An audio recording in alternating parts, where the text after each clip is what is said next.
UNRWA's European leadership has for years coordinated with terrorist organizations. How do we know? Well, they posted it online, and UN Watch collected the evidence and compiled a report clearly showing the links between UNRWA and the Hamas, the Islamic Jihad, PFLP, and DFLP.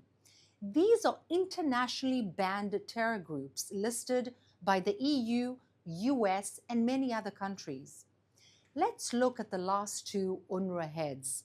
Pierre Kranbull headed UNRWA until 2019. In one 2017 meeting in Lebanon, Kranbull was photographed with representatives of 6 terror groups. Kranbull told them, "If you challenge our decisions, we will change them or tear them up." In other words, UNRWA chief tells terrorists, if you feel uncomfortable about something which we, the UN agency, does, please feel free to let us know, and we shall go out of our way to accommodate your wishes. Kranbull asked that the spirit of the partnership not be public because of a loss of trust between the funding countries and UNRWA. Got it? UNRWA wants to keep up the act for the donors, so the cash keeps flowing. Kranbull was forced out of UNRWA due to a corruption and sexual abuse scandal. And now, believe it or not, Kranbull runs the Red Cross. You just cannot make the stuff up. Seriously? Ousted on a corruption and sexual abuse scandal, quote unquote, from the UN Watch report, and selected to head the most senior humanitarian medical aid organization worldwide. Philippe Lazzarini now heads UNRWA. Lazzarini regularly met with terror groups too, like in 2022, the meeting with PFLP and DFLP. In that meeting, Lazzarini stressed the importance of, you got it, partnership. Lazzarini even met with Hamas leader in Lebanon in May 2024, after Hamas October 7th massacre. In that meeting, he agreed that Hamas's leader in Lebanon would keep his senior UNRWA roles. This leader, Fathi al-Sharif, was eliminated by Israel in September 2024. What's more, Lazzarini, just a few months ago, said on the BBC that he has no way to know whether Hamas infiltrated UNRWA. I mean, honestly, UNRWA not only hired Hamas operatives as senior decision makers in the agency, but also diverted hundreds of millions to this terrorist organization. I salute the Netherlands and Sweden for ending UNRWA funding just a few weeks ago. But it's time for all governments to join them and defund UNRWA. Now, on a different matter, incoming US President Trump once again threatened Hamas if they don't let our hostages go. He demanded Hamas free the hostages before he takes office, otherwise all hell will break loose. Now, what does that mean? What can he do? A lot. Hamas's leaders are hosted by Qatar and Turkey. The US has huge leverage over Qatar, as billions of US dollars are in Doha in US military bases, which may be moved to a different location. The US can also influence Turkey, a key supporter of Sunni radical Islam and of Hamas, by threatening its NATO membership. The US can also be instrumental in eliminating the Iranian regime's nuclear capabilities. The US can restore significant financial sanctions so Iran will no longer have the cash to feed their proxies, including Hamas. The US can also stop pressing Israel to deliver tons and tons of humanitarian aid into Gaza that funds Hamas's continued terror. The US can also make sure that the indoctrination and incitement which is fed to millions of Palestinians in Gaza and Judea and Samaria is no longer funded by the naive international arena.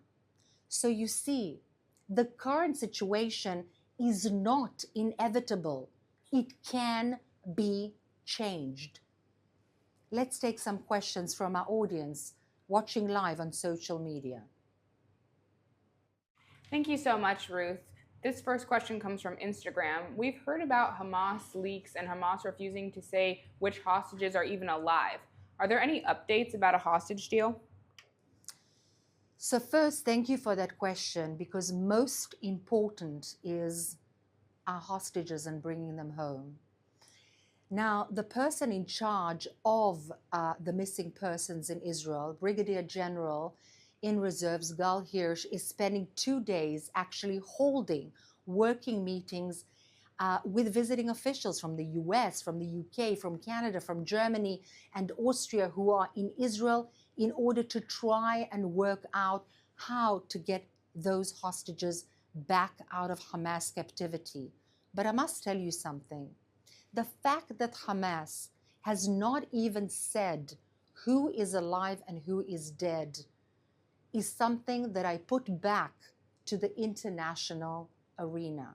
I don't expect anything from the Hamas. They lie, they cheat, they rape, they massacre, they burn, they kill. They are a designated terrorist organization, and they have no honesty, no virtue whatsoever. I expect from the international arena to cry out against the inhumanity of holding women, children, men that have done nothing, that didn't even hold weapons, and holding them against any international legal background in captivity for over 400 days. It is despicable and unacceptable.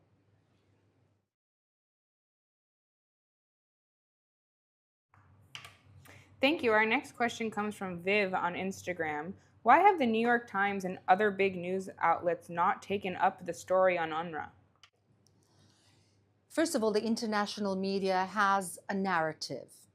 In fact, most of the international media has a narrative, not all. There are a few shining stars that have simply had the courage and the moral clarity to be frank about what on earth is happening to humanity.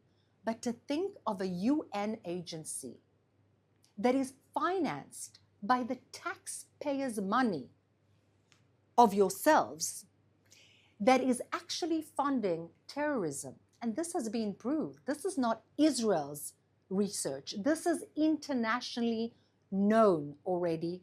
In fact, the UN Watch just proved it, just taken out a report saying that, and God knows that the UN Watch is not in favor of Israel or the Jewish people particularly. They say that UNRWA has done what it's done. How can the international media continue to simply look away and not put a spotlight on what's happening? I ask you another thing. How could the grooming affair of young British girls in the UK have been overlooked? The media, the international media, has a role to bring the truth to the international public. And in the same manner as the grooming affair was not enough reported, in the same way, UNRWA and the horrific things that are happening right now to our hostages at the hands of a designated terror organization in Hamas is not being picked up enough by the international media. Thank you very much, Ruth. Our next question comes from YouTube. What, if anything, would you put in place to replace UNRWA? For the moment, no UN agency can be trusted.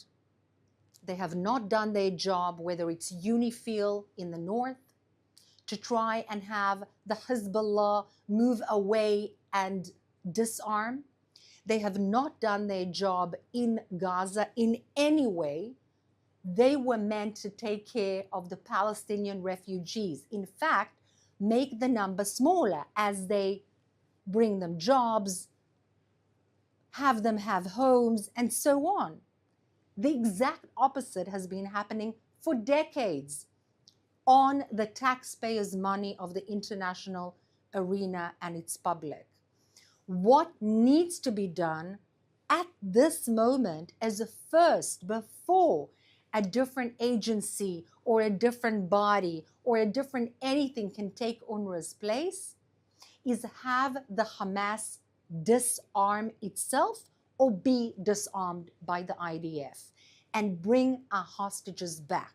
Then the population of Gaza can go back to rebuilding, to having education, to having sustainable sources of income.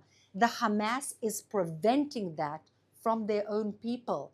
And this as well is a human tragedy. Unfortunately, that's all we have time for today. But tomorrow, at the same time, at 3 p.m. Israel time, 8 a.m. East Coast time, we hope to see you again. Thank you so much for being with us.